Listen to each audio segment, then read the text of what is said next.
dans le Seigneur. Ndiyo mpendwa katika Bwana, Nous saluons tous au nom du Seigneur Jésus-Christ tunawalamikia ninyi wote mjina la Bwana wetu Yesu Kristo. et nous rendons grâce à Dieu Tunarudisha neema kwa Mungu pour le souffle de vie qu'il nous a accordé ce matin. kwa pumzi ambayo tupacha tena asubuhi ya leo. Pour cela, nous devons lui être vraiment reconnaissants, Ile inabidi tumrudishie masifa car c'est une grâce. kwa sababu ni neema.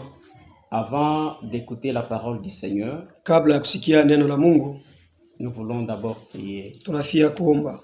Là où tu es, Pale wiko sois concentré ujipane et le Seigneur va se manifester au travers ces moments. na Bwana atajionyesha tena mwima nyakati. Prions au nom du Seigneur Tuombe Jésus-Christ. mjina la Bwana wetu Yesu Kristo. Nous te bénissons, Dieu de gloire, Tunakubariki Mungu wa utukufu. toi qui appelles à l'existence des choses qui n'existent pas, Wewe unaita kwa vile vitu haviishi tena binaishi. toi qui es au-dessus de toutes choses. Wewe uko juu ya vitu vyote. Tu es celui qui fait des choses qui dépassent notre entendement. Uko mtu ule anafanya vitu binapita usikilivu wetu. Seigneur, nous voulons tous disparaître, Tunataka Bwana sisi kupotea seule ta présence apparaisse ili tuwapo wako uonekane et que ta gloire soit manifeste dans la vie de ton peuple. na utukufu ujionekanikishe ndani ya taifa, ndani ya maisha ya taifa yako. Au nom de notre Seigneur Jésus-Christ. Mchina la Bwana wetu Yesu Kristo. Amen. Amina. Que Dieu vous bénisse dans bien-aimés dans le Seigneur. Mungu amebariki wapendwa katika Bwana. Encore une fois de plus, nous nous retrouvons sur ces plateaux Kwa mara nyingine tena tunajikuta mbele ya hiyo kibui dans le but de faire la continuité de notre enseignement. na shabaha ya kuendelesha majifunzo yetu. Nous étions en train de parler des 4 pattes de l'agneau. Tulikuwa tuko nasemezea juu ya miguu ine ya mwana kondoo.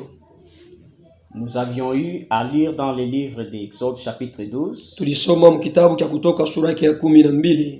Et là, le Seigneur nous a montré Na pale Bwana anatuonesha le type de l'agneau d'Exode 12 picha ya ule mwana kondoo wa Kutoka sura ya 12 qui était l'image yenye ilikuwa ni picha du véritable agneau qui devait venir après. ya mwana kondoo wa kweli ulipasha kuya baadaye. Et c'est le Seigneur Jésus-Christ, Na ni Bwana wetu Yesu Kristo, parce que Jean-Baptiste kwa sababu Yohana Mbatizaji a présenté le Seigneur comme étant un agneau. alimonesha Bwana sawa mwana kondoo. Et lorsque les gens voyaient Jésus venir, Wakati watu wanaanza kumwona Yesu yuko nakuja, ils le voyaient comme un homme ayant 2 pieds, bali mona saa mtu anakuwa na miguu mbili avec les yeux physiques bien sûr. na macho ya kuonekana hivi vya kweli, Mais en réalité, lakini kwa kweli c'était un agneau avec 4 pattes. ilikuwa ni mwana kondoo na miguu ine. Et nous avions eu à démontrer la fois passée que, Na tulionyesha siku ambayo iliyopita ya kwamba comme l'agneau d'Exode 12 dans l'ombre, sa vile mwana kondoo ya mule Kutoka sura ya 12 il a été examiné pendant 4 jours. alichunguliwa masiku ine. Et voilà pourquoi nous voyons lorsque le Seigneur Jésus devait venir, Jo kwa maana wakati tuliona Bwana wetu Yesu Kristo alipasha kuja, il devait aussi être examiné par 4 personnages. ilibidi naye pia angaliwe na watu ine. C'était Caïphe, Ilikuwa ni Kaifa, Anne, Pilate et Hérode. na Herode. Et ces 4 personnages ici, Na wale watu ine ils ont dit que dans cet homme, on n'a rien trouvé de mal. banasema ndani ya huyo mtu atukute kibaya hata kimoja. Vous voyez cette déclaration-là? Unaona misemo? C'est ça, ne pas trouver l'agneau avec défaut. Joele kukuta mwana kondoo bila kilema. Parce que après l'avoir amené devant ces 4 souverains sacrificateurs, Kisha kumupeleka kule kwa ukuhani wale wa ine, c'est alors que Jésus-Christ, le véritable agneau, devait monter sur l'autel, la croix de Golgotha. njo kwa maana Bwana wetu Yesu Kristo mwana kondoo wa kweli ilibidi apande kumsalaba ile inakuya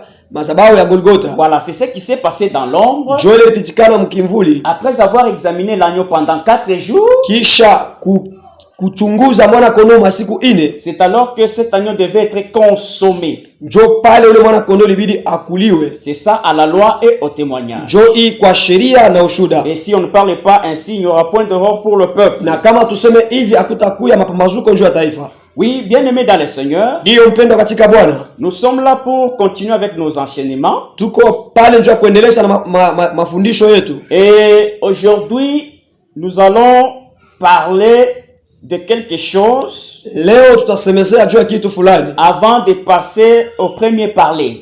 kabla ya kupita kwa kusema kwa kwanza. Parce que l'objectif de l'Église, Shabaha ya kanisa c'est chercher la totalité de la parole. ni kutafuta utele wa neno. Autrement dit, consommer la parole dans sa totalité. Mkusema kwingine ni kukula neno muwingi wake wote. Vous voyez, bien-aimés dans le Seigneur, Mnaona wapenda katika Bwana? c'est-à-dire la parole de Dieu, Ni kusema neno ya Mungu c'est Dieu lui-même. ni Mungu mwenyewe. Par là, nous comprenons que Pale tunaelewa ya kwamba là où il n'y a pas la parole de Dieu, pale hapana neno ya Mungu, également Dieu n'est pas là. pale Mungu anapo. Alléluia. Amina. Que Dieu vous bénisse. Bwana mibariki. Voilà pourquoi vous allez remarquer Jo kwa maana mtaona dans le livre des Cantiques chapitre 1. mu kitabu cha nyimbo za Solomoni sura ya kwanza, La Bible nous dit ceci. Biblia inatuambia hivi. Cantiques chapitre 1. Je Nyimbo za commence la Solomoni sura lecture ya à kwanza. partir du premier verset. Tunaanza usomi pa mstari wake wa kwanza. La Bible dit ceci. Biblia inasema hivi. Qu'il me baise des baisers de sa bouche, Anibusu na mabusu ya pakinwa, car ton amour vaut mieux que le vin. kwa sababu mapendo yako inashindia mvinyo. Là, c'est le verset 2e, voilà. Pale pa pili. Je m'arrête d'abord par là. Nashimamia mbele pale. Nous voyons cette femme soulamite Tunamwona huyu mwanamke msunami qui s'adresse à un homme appelé Salomon. anakuwa anazungumza na mtu banaita Solomoni. Et nous savons bien que Salomon, c'est le type de Christ. Tunajua kweli kusema Solomoni anakuwa ni picha ya Kristo. Et cette femme soulamite, c'est l'image de l'église. Na huyu mwanamke msunami anakuya ni picha ya kanisa. Mais dans la révélation, comme il y a balancement des nuages, Lakini mufunuo vile kunakuwa matemko ya ile inakuya niwaje. cette femme joue aussi le rôle d'Israël. Huyu mwanamke anacheza tena ile fasi ya Israeli. Selon les contextes ou la pensée. Mkusoma na wazo ya hiyo maandiko. Là, nous venons de remarquer que Pale tunakuwa kuona ya kwamba la femme est en train de chercher la présence de Dieu. mwanamke anakuwa anatafuta wapo wa Mungu. La femme est en train d'implorer la grâce de Dieu. Mwanamke anakuwa anatafuta neema ya Mungu. Je peux encore dire que l'église est en train de chercher la parole de Dieu. Naweza kusema tena kwamba kanisa iko natafuta wazo ya Mungu. Pourquoi? Parce que l'église ne peut pas vivre sans la parole de Dieu. Jua ni kwa sababu kanisa haiwezi kuishi bila neno ya Mungu. L'église qui se respecte, Kanisa ambayo inajiheshimia étant une épouse, sawa bibi harusi, elle doit avoir besoin de son époux qui est la parole. inabidi akuwe na lazima ya bwana yake yenyewe inakuya neno. Voilà pourquoi cette femme soulamite, Jua kwa maana mwanamke msunami, juste au premier verset du chapitre 1er de Cantique des Cantiques, mwanzo tu ya mwimbo za Solomono msura yake ya kwanza, déjà nous voyons la femme qui commence à chercher les baisers de son époux. pale tunaona mwanamke anaanza kutafuta busu ya bwana yake. La soulamite cherche le baiser provenant de Salomon. Huyu msunami anakuwa anatafuta busu kutokea kwa Solomoni. Et ce baiser ici, Na hiyo kubusu c'est différent avec le baiser de Judas qui avait trahi le Seigneur. inaachana na kubusu kwa Yuda ule alimtoa Bwana wetu Yesu Kristo. Là, c'est un autre enseignement. Ile tena ni mafundisho mengine. Le baiser dont je suis en train de parler ici, Busu ambayo nataka kusemezea hapa. nous voyons 4 dimensions dans ces baisers. Tunaona vipindi ine mwiyo busu. Parce que lorsqu'on parle de baisers, Wakati tunasema juu ya busu, nous voyons la première dimension. tunaona hatua ya kwanza. Nous voyons d'abord les lèvres, Tunaona mbele midomo. nous voyons les dents, Tunaona meno, la langue ulimi et la salive. na mate. 4 choses. Bitu ine. Vous voyez? Munaona? C'est-à-dire, là où on parle de baisers, Pale banasemezea juu ya busu, il y a contact de ces 4 choses. kunakuwa kuambatana kwa hivi vitu viine. Donc les lèvres doivent toucher d'autres lèvres. Mdomo itagusa mdomo ingine. La langue doit toucher l'autre langue. Ulimi utagusa ulimi mwingine. Il y aura transmission de salive. Kutakuwa kukabuliana mate. Et les dents vont graisser les autres dents. meno itagusa meno ingine. Vous voyez les 4 dimensions. Munaona ile mahali ine. Par là, nous comprenons que Pale tunaelewa ya kwamba l'œuvre, c'est ça la connaissance. midomo njo inakuwa ujuzi. Selon Proverbe chapitre 5, le verset 2e. Kufuatana na Mezali sura yake ya 5 aya yake ya pili. Et le dent, c'est ça la doctrine. Meno njo inakuwa mafundisho. Selon Job chapitre 41, verset 13. Kufuatana na Yobo sura yake ya sura yake 42 aya yake ya 13. Et la langue, c'est la prophétie. Na ulimi inakuwa ni unabii. Là, nous voyons dans 2 Samuel chapitre 23, le verset 2e. Pale tunaona Samueli wa kwanza, Samueli wa pili sura yake ya 23. Et enfin, la salive, c'est ça la révélation. Na mate njo inakuwa ufunuo. Selon Jean chapitre 9, le verset 6e. Kufuatana na Yohana sura yake ya 9 aya yake ya 6. Par là, nous allons comprendre que Pale tunaelewa ya kwamba la femme soulamite est en train de rechercher la totalité de la parole. Mwanamke msunami anakuwa anatafuta uwingi wa neno. Parce qu'avec les 4 dimensions que nous venons de citer, Kwa sababu na vipindi ine ambayo tunatokea kusema, le lèvre, midomo, la langue, ulimi, les dents meno et quoi encore, la salive. na nini nyingine, mate. Vous voyez les 4 dimensions? Unaona ile vipindi ine? C'est ça 1 Corinthiens chapitre 14. Jo wa Korinto sura yake ya Wakorintho wa kwanza sura yake ya 14. Le verset 6e. Aya yake ya 6. C'est ce que l'église doit faire aujourd'hui. Jo ile kanisa inapaswa kufanya leo. L'église doit chercher la parole de Dieu ayant ses 4 faces. Kanisa inabidi itafute neno ya Mungu ile inakuwa na mauso ine. L'église doit chercher la parole de Dieu ayant ses 4 dimensions. Kanisa inabidi itafute neno ya Mungu ile inakuwa na ile vipindi ine. Les 4 dimensions dont je suis en train de parler. Ine ambayo nakuwa nasemezea. Il y a la profondeur, kuna kwa uketo, la longueur, urefu, la hauteur, urefu wa juu et la largeur. na upana. Voilà, bien aimé dans le Seigneur, Jo vile penda katika Bwana. ce qui est très important pour nous de parler sur les 4 pattes de l'agneau. Ile ya maana sana kusemezea kwetu juu ya miguu ine ya mwana kondoo. Et l'église doit chercher la connaissance parfaite de la parole de Dieu. Na kanisa inabidi tafute ujuzi wa kweli ndani ya neno ya Mungu. Nous allons prendre Exode chapitre 12. Tabeba kutoka sura yake ya 12. Parce que c'est ça notre verset de base. Njo kishina yetu ya msingi. Je vais commencer la lecture à partir du premier verset. Tutaanzia pa aya yake ya kwanza. Nous lisons au nom du Seigneur. Tunasoma mjina wa Bwana wetu Yesu Kristo. L'Éternel Dieu dit à Moïse Wamilele Mungu akamwambia Musa et à Aaron na Haruni, dans le pays d'Égypte, mu nchi ya Misri, ce mois-ci sera pour vous le premier de mois. hii mwezi itakuya kwenu mwezi ya kwanza. Il sera pour vous le premier de mois, voilà, de l'année. Itakuya mwezi ya kwanza kwenu mwaka. Parlez à toute l'assemblée d'Israël et dites, sema na makutano yote ya Israeli na uambie, le 10e jour de ce mois, on prendra un agneau pour chaque famille. Siku ya 10 ya hiyo mwezi batabeba kila mwana kondo mkila juu ya kila jamaa. Un agneau pour chaque maison.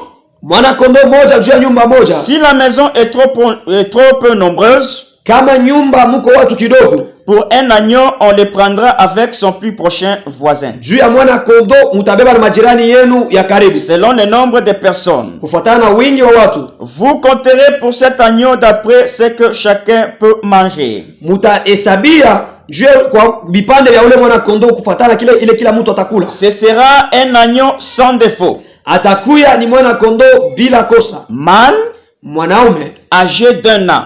wa umri wa mwaka moja. Vous pourrez prendre un agneau ou un chevreau. Munaweza kubeba mwana kondo au mbuzi mtoto. Que l'Éternel ajoute l'explication à la lecture de sa parole. Wa milele aongeze tena mafasilio kuusomi wa neno lake. Amina. Avec cette lecture, kufuatana na hiyo usomi, nous voyons, on nous présente d'abord l'agneau qui est mâle. Tunaona banatuonesha mwana kondo mwanaume ayant l'âge d'un an. Anakuwa na umri wa mwaka moja. Nous avions dit que cet agneau ici, tuliwaambia kwamba huyu mwana kondo, c'était la représentation du véritable agneau qui devait venir. Ilikuwa ni kionyesho ya mwana kondoo wa kweli mwenyewe alipasha kuja. Et tout ce qui s'est passé dans l'ombre, Na yote ilikuwa napita mkimvuli. c'était des choses à venir et non l'exactitude des choses. Ilikuwa ni bintu vya ujio, hapana bintu musawa. Et c'est la grâce qui devait venir expliquer tout le mouvement dans la loi. Na ni neema njoo ilipasha kuya kufasilia mule msheria. Parce que Hébreux chapitre 10, le verset 7e, la Bible dit, Waebrania sura yake ya 10 aya ya 7 inasema hivi: n'a voulu ni sacrifice ni offrande. Akupende matowazi wala ile inakuya malimbuko. Voici je viens et dans les rouleaux il est question de moi. Ona mimi nakuja na ndani ya kitabu inasemezea juu yangu. C'est par là nous avions compris que njoo pale tulielewa ya kwamba cet agneau là, huyu mwana kondoo, c'était le Seigneur Jésus-Christ agissant mais dans l'ombre. Ilikuwa ni Bwana wetu Yesu Kristo, lakini yako natenda ndani ya kivuli. Et lorsque lui-même le véritable est venu, pale yeye mwenyewe wa kweli alikuja. C'est pourquoi il a commencé à expliquer maintenant. Njoo kwa maana alianza sasa kufasilia. Et l'âge de cet agneau bien-aimé, miaka ya ule mwana kondoo, l'âge de l'agneau, mwaka ya mwana kondoo, la Bible nous présente 1 an. Biblia inatuonesha mwaka moja. Retenez d'abord ça. Mushike mbele ile. Pourquoi nous voulons souligner là-bas? Juani tunafia kuwekea mstari pale. Vous allez vous rendre compte que mutaelewa ya kwamba lorsque Noé et sa famille ils sont entrés dans l'arche, wakati Noa na jamaa yake iliingia msafina, c'était à quelle date? Ilikuwa ni mwaka gani? Mwezi gani? Ils sont entrés le 17 deuxième mois l'an 600. Balingia le 17 mwezi wa pili mu mwaka 600. Noé ainsi que toute sa famille. Noa na jamaa yake yote. Et après le déluge, kisha garika, ils sont sortis dans l'arche, c'était le 27. Banatoka mule musafina ilikuwa le 27. Deuxième mois l'an 601. Mwezi wa pili mwaka 600. Si vous faites les calculs, kama munahesabia, vous allez vous retrouver avec 1 an et 10 jours. Mutajikuta na mwaka moja na masiku 10. Parce que Dieu ne fait jamais quelque chose au hasard. Mungu asifanyike bitu kwa bure. La Bible dit ce qui était, c'est ce qui sera. Biblia inasema bila bilikuyaka konjo bitakuya. Vous voyez bien aimé dans le Seigneur. Unaona wapenda katika Bwana. Ce même jour ici, paka hiyo siku hii, où l'agneau a été immolé en Égypte, bien sûr. Huyu mwana kondo alichinjiwa mule Misri. Dans Exode 12. Mkutoka 12. Vous voyez ce même jour. Unaona paka hiyo siku moja moja. C'est le jour où Israël est arrivé devant le Jourdain avec Josué. Njo siku ile Israeli alifika mbele ya Yordani pamoja na Yoshua. Voilà pourquoi Josué devait construire un hôtel là dans le Jourdain. Njo pale Yoshua ilibidi aweke madhabahu ndani ya Yordani. Et ils ont traversé le Jourdain. Na banatambuka Yordani. Mais Josué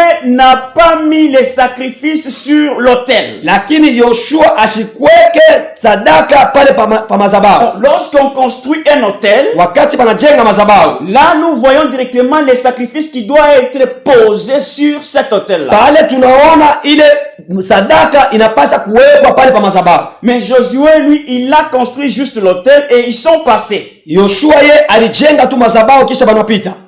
Voilà, après quelque temps, sasa kisha masiku, nous voyons sur le même Jourdain, tunaona paka pa Yordani moja moja, Jean-Baptiste, Yohana Mbatizaji, qui était en train de baptiser, alikuwa kuna batiza, et il a vu le Seigneur Jésus venir, na anaona Bwana wetu Yesu Kristo kuna kuja, avec un œil prophétique, na dicho ya unabii. Il a dit, voici l'agneau de Dieu qui ôte les péchés du monde. Jo anasema ona mwana kondoo wa Mungu mwenye anaondola dhambi ya dunia. Là je voulais tout simplement dire que pale nitaka kuniambia kwamba Jean, Yohana, ayant les yeux prophétiques, na macho ya unabii, il a vu l'autel que Josué avait laissé dans le Jourdain. Aliona ile madhabahu ambayo Yoshua aliacha Myordani, sur lesquels il n'y avait pas de sacrifice. Pale hapakukuye matowazi. Voilà pourquoi il devait présenter Jésus l'agneau, lui le sacrifice. Jo kwa maana ilibidi aoneshe Yesu sawa mwana kondoo inakuwa matowazi. Il devait être posé sur cet autel là. Ule ilibidi baweke pale pa madhabahu. Cette fois-ci pour ôter les péchés. Hapa sasa nchu ya kutosha dhambi. Parce que dans l'ombre c'était le mouvement de couvrir les péchés. Mukimvuli ilikuwa ni matenko ya kufinika dhambi. Que Dieu vous bénisse bien-aimés dans le Seigneur. Bwana bibariki wapenda katika Mungu. Noé ainsi que sa famille, Noa na jamaa yake ils sont entrés dans l'arche banaingia banaingia musafina le 17 deuxième mois l'an 600. le 17 mwezi wa pili mwaka wa 600. Là, c'est biblique, bien aimé dans le Seigneur. Ni mambo ya Biblia mpendwa katika Mungu. Ce ne sont pas des imaginations. Haina kusema ni mawazo yetu. Si vous prenez Genèse chapitre 7, le verset 11e, Kama unabeba Mwanzo sura yake ya 7 aya ya 11, vous allez voir ce que nous sommes en train de vous dire. mutaona vitu tunamiambia. Et Genèse chapitre 8, le verset 14e, Na Mwanzo sura yake ya 8 aya ya 14, vous allez vous retrouver. mutajikuta pale. Et c'est là où nous sommes en train de partir. Jo kule tukunaenda kufikia. La Bible dit ceci Biblia inasema hivi dans Matthieu chapitre 13, Mathayo sura yake ya 13 verset 34e jusqu'au 35e. aya yake ya 13 aya na 13. C'est le Seigneur Jésus-Christ qui devait venir expliquer la loi. Asema ni Bwana wetu Yesu Kristo ilibidi akuye afasirie sheria. C'est le Seigneur Jésus qui est la grâce. Ni Bwana wetu Yesu Kristo anakuya Il neema doit expliquer les mouvements à partir même de la création. yule atafasilia matemko yote tokea umbili. Voilà pourquoi nous avions dit que Jo kama tulisema ya kwamba les quatre pattes de l'agneau miguu ine ya mwana kondoo forment la totalité de la parole. inatunga wingi wa neno. Il n'y a qu'un seul agneau. Kuko tu mwana kondoo moja, Mais cet agneau a quatre pattes. lakini mwana kondoo anakuwa na miguu ine. C'est-à-dire l'évangile, Ni kusema il injili y en a un.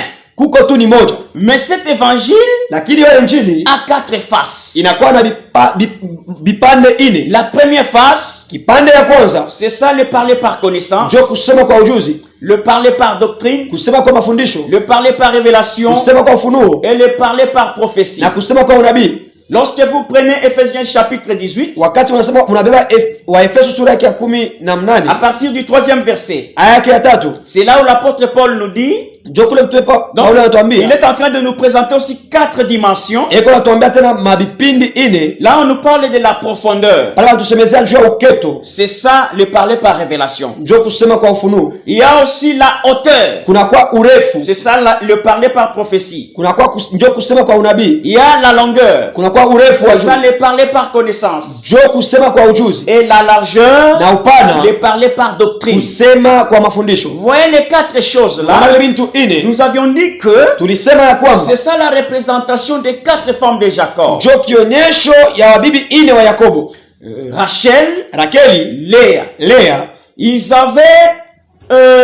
Ils étaient plutôt des femmes légitimes pour Jacob. Balikuwa mabibi ambao Yakobo alioa na mali yao, Mais ces deux femmes légitimes lakini wale mabibi yake wawili wale alioa avaient leurs servantes. alikuwa na wajakazi wake wawili, Il y avait Zilpa et Bila. kulikuwa Zilpa na Bila. Là, nous avions eu à dire que Pale tulikuwa tunasema ya kwamba il y a les deux femmes légitimes qui représentent le parler céleste ou spirituel. kuna kuya wale mabibi walioa na mali wawili wanaonesha kusema kwa kumbingu, Et les deux femmes terrestres qui représentent le parler terrestre ou physique.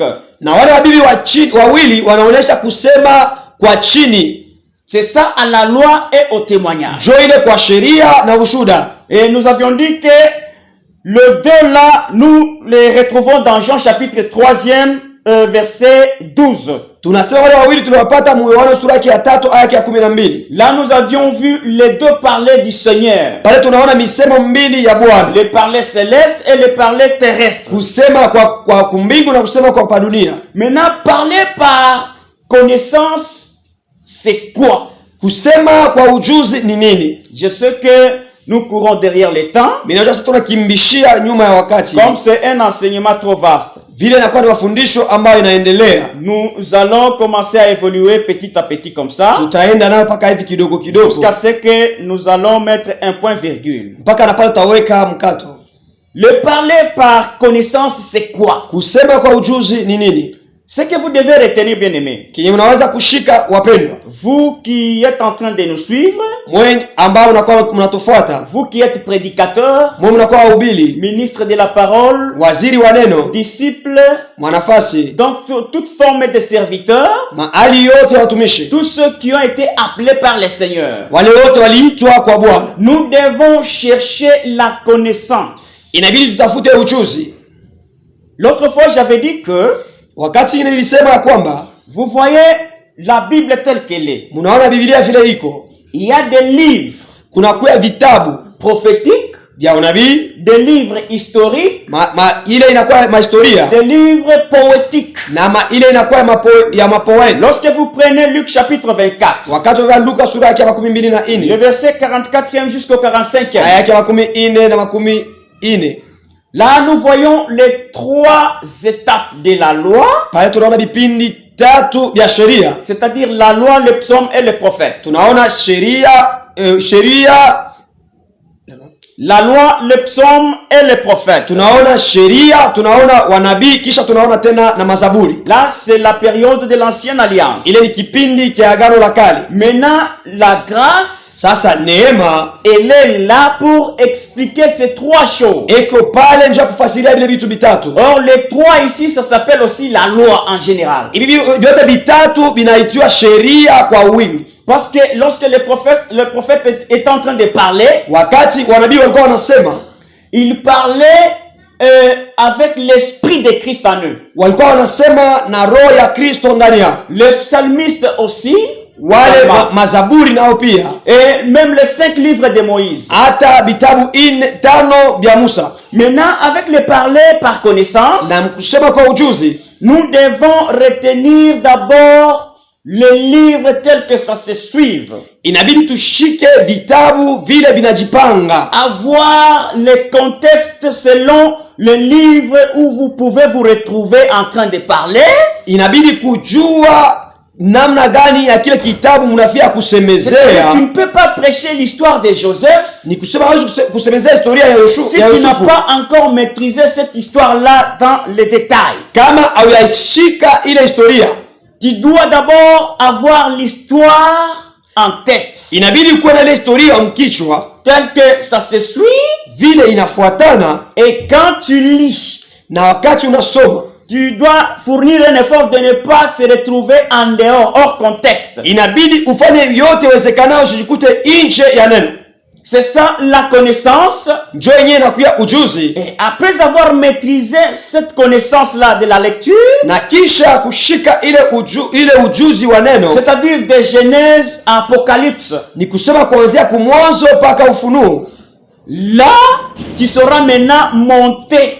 Pale utajua sasa Parce kupanda, que tu ne peux pas aller à la révélation ou à la prophétie si tu n'as pas encore maîtrisé la connaissance. ni kusema hawezi kwenda unabii wala unabii kujua kama hauyashika ujuzi. Nous devons chercher à connaître le véritable Dieu en première position, Inabidi tutafute mbele tujue Mungu wa kweli munamba ya kwanza, c'est-à-dire les Écritures dans leurs intégralités, ni kusema maandiko yake muwingi wake, tel que c'est écrit selon l'histoire. vile mbele inaandikiwa sawa historia. Vous devez maîtriser toutes ces choses-là. Inabidi mbele mushike vile vitu, Et prochainement, bien-aimés dans le Seigneur, na siku ambayo kuna kuja mpendwa katika Bwana, nous allons commencer directement avec le premier parler, tutaanza mara moja na usemo wa kwanza, qui est le parler par connaissance. ile inakuwa kusema ndani ya ujuzi. Mais nous allons commencer à donner des exemples avec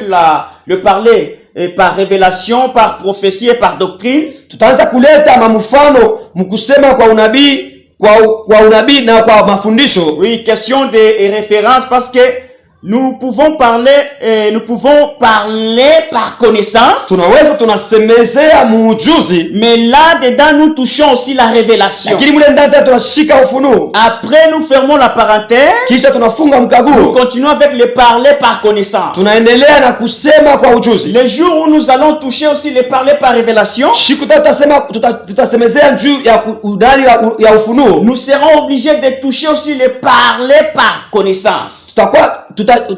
Itatubidi tusemezee tena juu ya Le kusema jour où ndani ya on ujuzi. parlera du parler par prophétie, Siku tutasemezea kusema ndani ya unabii. vous verrez que nous allons toucher partout, mais avec le parler en ordre vraiment. Mutaona kusema tutashika kote, lakini mkusema kwa usawa. Que le Seigneur bénisse sa parole. Bwana abariki neno lake. Nous sommes arrivés à la fin de notre émission. Tunafika kumwisho ya emission yetu. Que Dieu bénisse tous ceux qui sont en train de nous suivre. Bwana abariki wale wote walikuwa wanatufuata. Vous qui êtes fidèles à cette émission. Mwe mnakuwa waaminifu kupitia hiyo kipindi. Vous êtes nombreux en train de nous suivre dans le pays ou en dehors du pays. Mko wengi sana mkutufuata ndani ya nchi au nje ya nchi. Que le Seigneur vous fasse grâce. Bwana amejalie neema. Et que tous ceux qui sont malades, na wale wote wako wagonjwa, qu'ils soient guéris au nom du Seigneur Jésus-Christ. Waponeshewe mjina la Bwana wetu Yesu Kristo. Oui, nous allons continuer à la prochaine. Tutaendelea siku ijayo.